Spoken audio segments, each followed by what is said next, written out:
وزیر پیٹرولیم نے بہت کمپریہنسولی اور مفصل طریقے سے جو آج کا فیصلہ ہے اس کا کانٹیکسٹ اور بیک گراؤنڈ دیا ہے. جیسے آپ کو معلوم ہے کہ پچھلے 4 ہفتے سے جو ہے یہ کمیٹی جو ہے کام کر رہی ہے، اور اس کمیٹی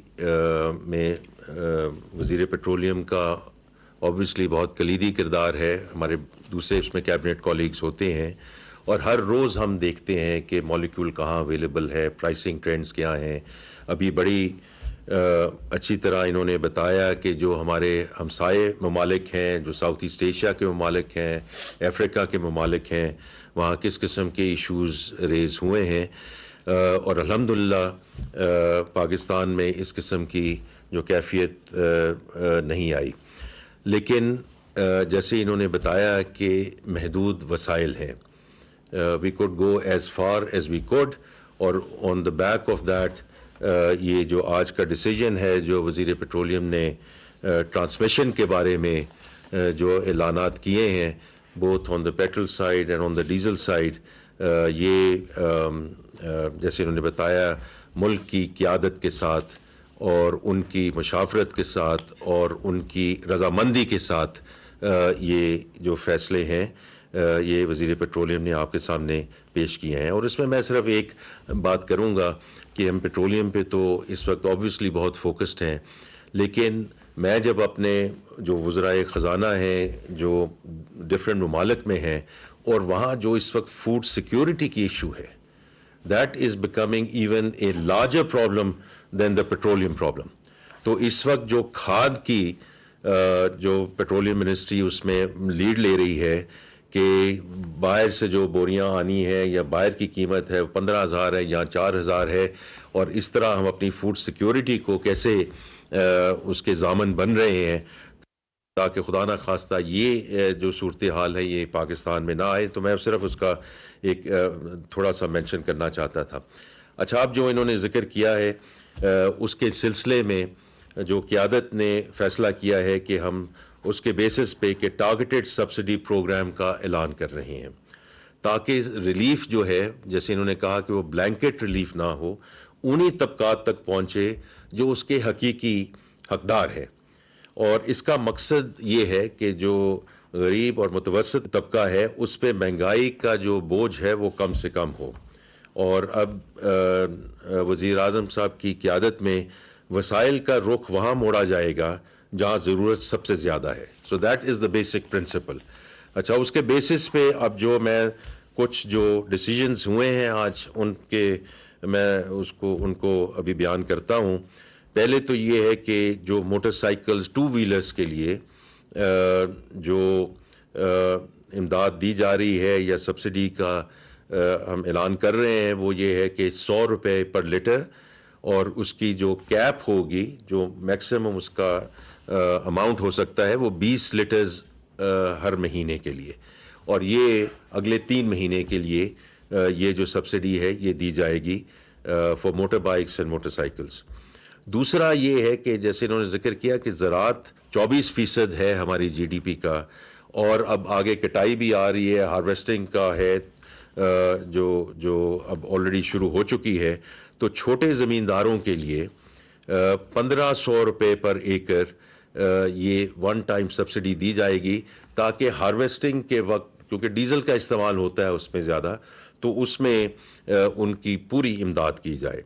اسی طرح ڈیزل کا جو استعمال ہوتا ہے وہ انٹرسٹی پبلک ٹرانسپورٹ اور جو فریٹ ٹرانسپورٹ ہے، جو مال برداری ہماری گاڑیاں چلتی ہیں، ان کے لیے بھی 100 روپے پر لیٹر. اور یہ ہم منتھلی اس کا ریویو کریں گے، لیکن 1 مہینے کے لیے ایٹ دا فالوئنگ اسکیل ہم یہ سبسڈی اناؤنس کر رہے ہیں. پہلے تو جو ٹرکس ہیں ان کے لیے، کیونکہ یہ ساری جو ٹرانسپورٹیشن ہوتی ہے، گڈس کی ہوتی ہے، ہر قسم کی جو فوڈ آئٹمس کی ہوتی ہے، وہ ٹرکس کے تھرو ہوتی ہے، اور تقریباً 80-85% جو اس وقت ٹرانسپورٹیشن ہے وہ ٹرکنگ کے تھرو ہو رہی ہے. تو اس کے لیے 70,000 روپیہ پر منتھ اس کا اعلان کیا جا رہا ہے. اسی طرح جو بڑی مال برداری گاڑیاں ہیں، سو لارج وہیکلز، ان کے لیے 80,000 روپیہ ہر مہینے. اور پھر جو مسافر بسیں ہیں، جب پبلک سروس بسز ہیں، ان کے لیے 1,00,000 روپیہ ہر مہینے کے لیے جو ہے وہ سبسڈی کا یہ ڈیسیجن کیا گیا ہے کہ وہ پرووائڈ کی جائے. اور ہم انشاءاللہ اس کو اگلے مہینے پھر ریویو کریں گے، کیونکہ جیسے وزیر پیٹرولیم نے بڑا اچھی طرح ذکر کیا، اور آپ خود اس کو دیکھ رہے ہیں، آپ اس کو مانیٹر کر رہے ہیں کہ یہاں ہر دن کی بات نہیں ہے، ہر گھنٹے کی بات ہے کہ کس طرح سچویشن جو ہے وہ ایوالو ہو رہی ہے. تو قیادت نے یہی ڈیسائیڈ کیا کہ اس کو 1 مہینے کے بعد اس کو ہم دوبارہ ریویو کر لیں کہ اس کو آگے کیسے لے کر چلنا ہے. اسی سلسلے میں جو ٹرانسپورٹیشن ہے، اس میں پاکستان ریلویز کا بہت کلیدی کردار ہے، اور اس میں بھی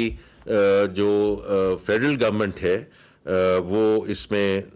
جو سبسڈی ہے وہ دے گی، تاکہ جو قیمتیں ہیں اسپیشلی اور جو فیئرز ہیں ان لوور کلاسز ان کو مینیج کیا جا سکے. تو یہ تو وہ سارے اقدامات ہیں جی جو ٹارگیٹڈ سبسڈی کے بارے میں ہیں. اینڈ آئی تھنک کہ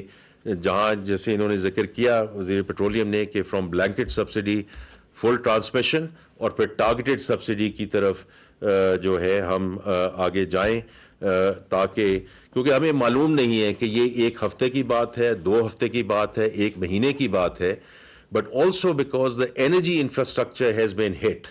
and continues to be hit. Therefore, we have to ensure کہ ہم جو بھی پلاننگ کریں وہ اس لحاظ سے کریں کہ ہم جو بھی ہمارے پاس وسائل ہیں ان کو ہم ان طبقات کی طرف پہنچائیں جو ان کے حقیقی حقدار ہیں.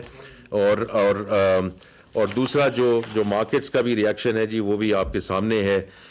تو وہ اس کے بھی ہم نے اس کو ملحوظ خاطر رکھا ہے. لیکن میں ایک آخر میں یہ بات کرنا چاہتا ہوں کہ قیادت کی یہ بھی بات ہوئی کہ ملک میں جو ایندھن کی بچت اور بجلی کی جو پیداواری لاگت میں اس پہ بیلنس رکھنے کے لیے، اس میں توازن برقرار رکھنے کے لیے پورے پاکستان میں جو مارکیٹس ہیں ان کو ریوائز ٹائمنگز پہ لے کے جائیں، تاکہ آپ اس کو جو بھی کہیں کہ ہم ڈے لائٹ سیونگز کہیں یا جو بھی کہیں، تاکہ جو پیک آورز پہ اور اس کی وجہ سے بجلی کی کھپت ہے وہ 1200 میگا واٹ تک بھی جاتی ہے، اس کو کیسے بچایا جائے، اور اس کے لیے جو ایندھن جو ہمیں لانا ہے اس کو کیسے بچایا جائے. تو اس میں یہ آج اتفاق ہوا ہے بٹوین دا فیڈرل گورنمنٹ اور جو پروونسز ہیں کہ ہم صوبائی حکومتوں کے ساتھ مشاورت مکمل ہونے کے بعد انشاءاللہ اگلے ہفتے میں یہ ریوائز ٹائمنگز جو ہیں ان کو ایڈوائز کر دیا جائے گا. تو we are moving in that direction. تو میں یہ بھی مینشن کرنا چاہتا تھا کہ جہاں ہم ٹرانسمیشن کی طرف جا رہے ہیں، جہاں ہم ٹارگیٹڈ سبسڈی کی طرف جا رہے ہیں، سارے ممالک میں اور باقی ممالک میں بھی یہ جن کے پاس وسائل موجود بھی ہیں، وزیر پیٹرولیم نے بہت اچھی طرح اس کا ذکر کیا، وہاں بھی conservation measures and demand management is going to be very important. تو اس لیے جو مارکیٹس کی اوقات ہیں اس کا بھی سلسلہ جو ہے اسی سلسلے میں ہے. اس کے ساتھ جی ہم نے جو بات کرنی تھی وزیر پیٹرولیم نے اور میں نے ان ٹرمز آف جو آج کے اعلانات ہیں قومی قیادت کی مشاورت کے بعد، وہ آج ہم نے آپ کے سامنے ملحوظ خاطر رکھنے تھے. بہت شکریہ جی.